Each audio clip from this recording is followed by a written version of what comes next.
ialah merasa diri akan kekal hidup di dunia ini. Sampai tahap orang yang panjang harapan ni, dia rasa dirinya hidup selama-lamanya. Memang itu semua sifat manusia. Kalau ditanya mahu mati kah? Tak nak mati dia. Nak mati? Tak nak mati. Semua manusia kalau boleh dia nak immortal. Bahasa orang putih. Immortal ni kekal. Tak mati. Nak sihat sepanjang. Nak muda sepanjang. Ni orang berebut. Anti penuaan. Apa sahaja makanan yang anti penuaan. Apa sahaja produk yang anti penuaan. Semualah. Kopi pun anti penuaan.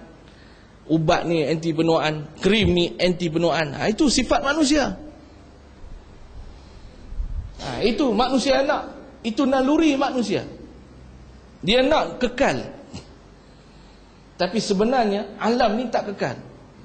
Kalau kita nak kekal dalam keadaan sihat, kalau kita nak kekal dalam keadaan muda yang sebenar dan hakiki, kalau kita nak kekal dalam keadaan sejahtera, gembira dan seronok kekal selama-lamanya di akhirat esok, syurga.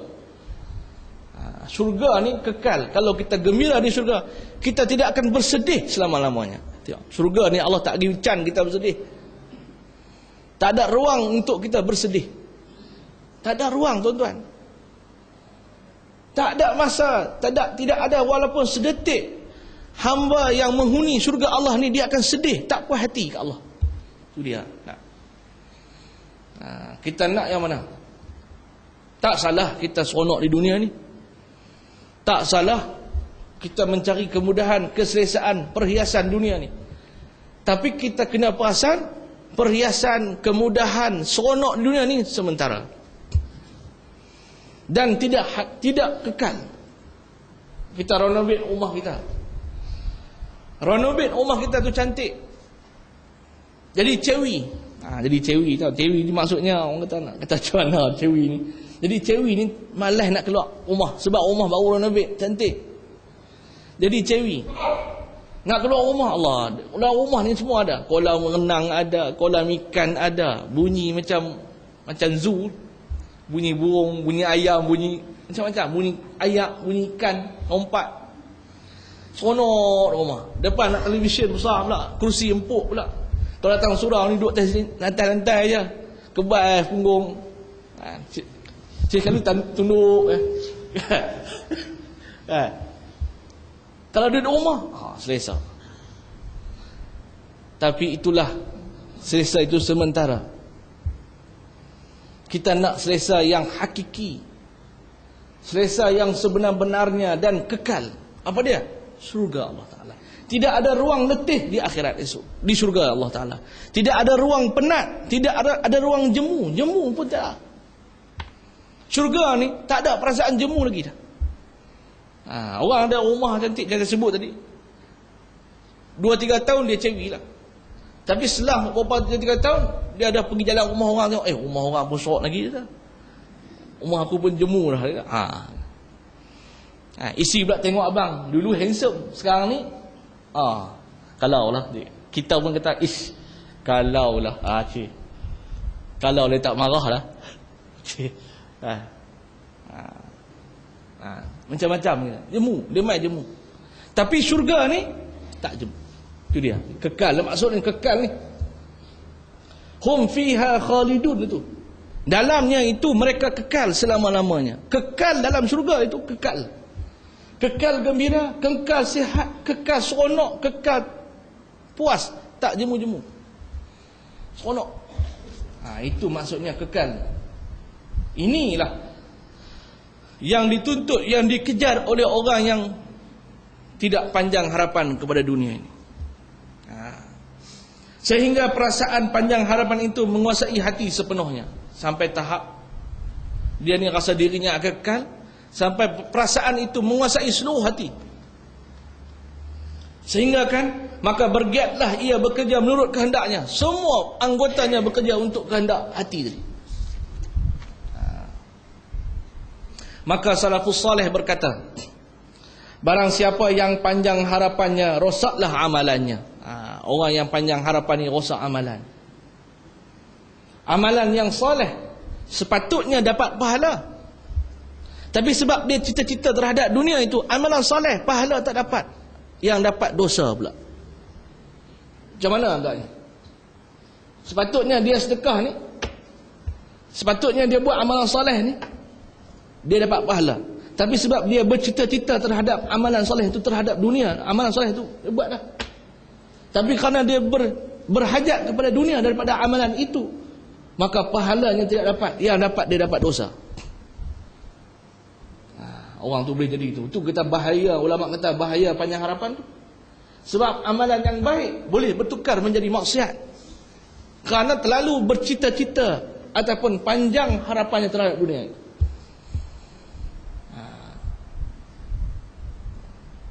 Itu yang dipesankan oleh para ulama supaya kita sedar tentang bahaya panjang harapan. Sepatutnya kita buat amalan baik dapat pahala berganda-ganda. Tetapi ia menjadi dosa.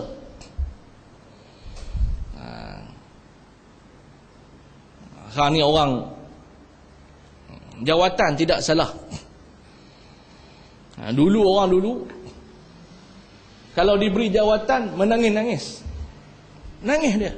Menangis sepanjang masa. Umar bin Abdul Aziz, Hasan Al-Basri menangis sepanjang masa waktu dia orang memegang jawatan sebagai khalifah.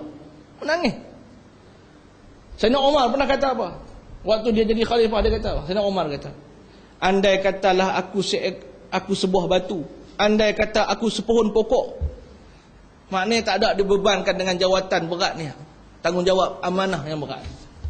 Pokok tak ditaklif, batu tak ada taklif, manusia ada taklif. Ada tanggungjawab yang akan Allah Ta'ala persoalkan mereka di esok di akhirat. Jadi Umar kata apa? Andai kata aku ni sepohon pokok, andai kata aku ni seketul batu. Fikir andai katalah aku ni jadi, taklah banyak. Orang sekarang ni kalau tak dapat jawatan, menangis balik rumah. Menangis balik rumah. Tak apa ni aku ni buat apa tak kena, orang tak suka aku ni. Kenapa orang tak suka aku, tak lantik aku, tak pilih aku? Orang dulu dapat jawatan, menangis-nangis. Kita tak dapat jawatan, menangis. Sayyidina Umar bin Khattab, apabila dia seorang khalifah yang suka jaga kebajikan rakyat. Cerita ni sangat terkenal, tuan-tuan pun tahu. Dia suka berjalan malam. Dia berjalan malam, terserempak ni, terdengar satu suara ibu sedang memujuk anaknya kerana kelaparan. Ibu dia rebus batu. Anak tak tahu, kata mak dia rebus batu. Anak tanya, wahai ibu, bila nak masak? Ibu kata, tunggu empuk. Tunggu dia mendidih empuk. Rebus batu bila nak empuk? Tunggulah anak. Tanya lagi, bila mak nak masak? Tunggulah empuk sampai terlena. Rupanya dia rebus batu. Umar dengar, terus Umar pergi gudang yang simpan Baitul Mal, simpan harta, simpan kekayaan negara, pergi jabat zakat. Ambil satu guni gandum, tanggung sendiri. Dia tanggung sendiri gandum tu. Dia pergi ke rumah tu. Pegawai-pegawai kanan kerajaan kata, wahai Umar, jangan tanggung, biar kami tanggung. Kata Umar kata apa? Umar kata apa? Ni kata-kata ni saya nak buat cerita. Kata-kata dia ni. Umar kata, tanggung di dunia ni lebih ringan daripada tanggung akhirat. Tanggung dunia ni lebih tahan lagi dia kata. Walaupun memang berat, guni gandum berat. Pernah angkat gajah guni baja padi. Pernah angkat? Berat tu. Kan? Bangun tak boleh. Kali angkat, berat tu. Jadi tanggung Umar tu. Orang tanya, kenapa Umar tanggung? Biar kami pegawai kanan yang tanggung. Tak, kata, ringan lagi ni, esok akhirat lebih berat. Ni dia gambarkan bagaimana dia ni jawatan dia dengan akhirat dilinkkan, dia relatekan.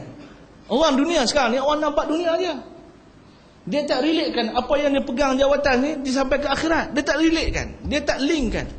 Manusia ni orang yang panjang harapan. Tapi bila dia relatekan apa yang dia pegang, apa yang dia jawatan ni, apa yang diberikan amanah ni, direlatekan dengan akhirat, itu orang yang cukup prihatin terhadap akhirat.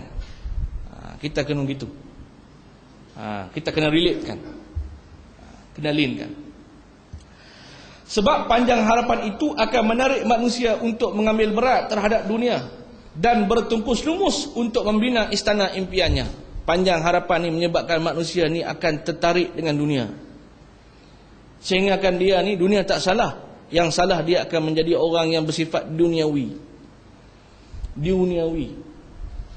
bercita-cita terhadap dunia, seronok, berfikiran materialistik. Dia bersifat duniawi dan berteguh lumus untuk membina istana dunia ni. Cita-cita terhadap dunia ni, sehingga ia menghabiskan masa siang dan malam memikirkan cara mengatur kemajuannya. Kadang-kadang dengan berusaha dalam hati, kadang-kadang dia bekerja untuk mencapai nikmat itu secara lahir. Sampai siang malam dia sanggup buat. Kalau bab dunia sanggup. Kalau bab akhirat, malam tidur, siang tidur, semayang tidur, kuliah tidur.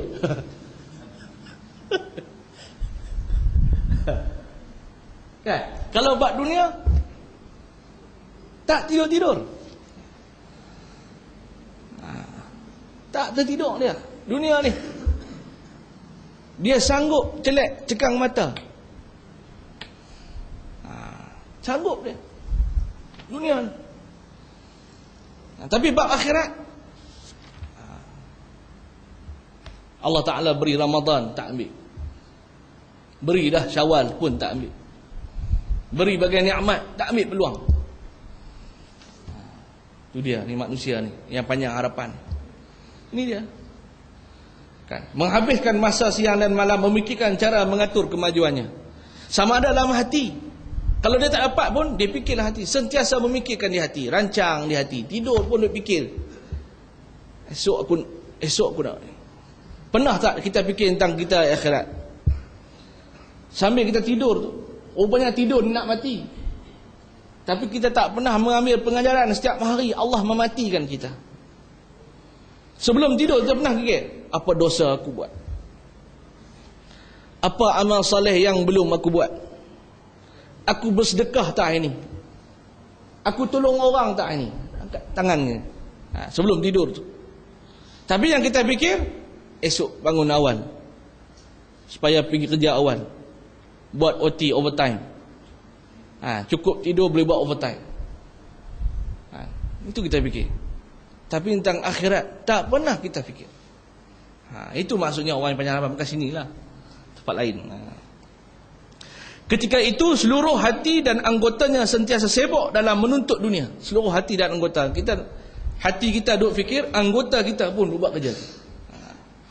Segala amalan untuk akhirat pun dilupakan dan tidak dikerjakan. Amalan untuk akhirat kita lupa, sambil lewat, lupa dan dilupakan, tak dikerjakan langsung. Ada orang dia sanggup, kalau waktu sembahyang tu nak kejar hajat bos tu, Zuhur dia pukul 4. Tengok manusia ni, sat sembahyang, tangguh sembahyang sat lah ni, buat bagi assignment, bagi siap. Zuhur pukul 4, 4:10 minit asar. Tapi lepas sembahyang Zuhur 4-5 minit terus bersama buat kerja. Asar tu sembahyang pukul 7 pula. Sedangkan tunggu 5 minit boleh sembahyang asar. Ada orang begitu. Saya cerita di jabat kuliah, saya cerita jabat saya begitu. Bukan orang ni, orang pangkat tinggi-tinggi ni. Sembahyang dekat pukul 4 tengok keluar daripada surau. Baru sembahyang dia orang ni. Bukan sekali, tiap hari macam tu. Kenapa manusia begitu? Kenapa manusia begitu? Kerana ia panjang harapan. Dia tak mengira tentang akhirat. Dia tangguh akhirat dia. Segala amalan untuk akhirat pun dilupakan dan tidak dikerjakan, kerana tidak ada masa lagi untuk menumpukan perhatian kepadanya. Jika perkara itu perkara dunia, ia segera mengusahakan dan bertungku lumus dalam menjayakannya. Kalau perkara dunia, on the spot. On the spot. Tapi kalau perkara itu, tetapi jika perkara itu perkara akhirat, pertama ia malas. Malas nak bangun, berat kita ni. Kalau bab akhirat malas. Kalau bak jamuan makan, hari raya, pom datang. Kalau kuliah, tak. Ni di jabat-jabat lah, bukan di Surau Budihan ni. Di jabat tu, saya cakap, pengalaman saya ni. Kalau bak kuliah kita nak panggil Allah, ustaz tu duduk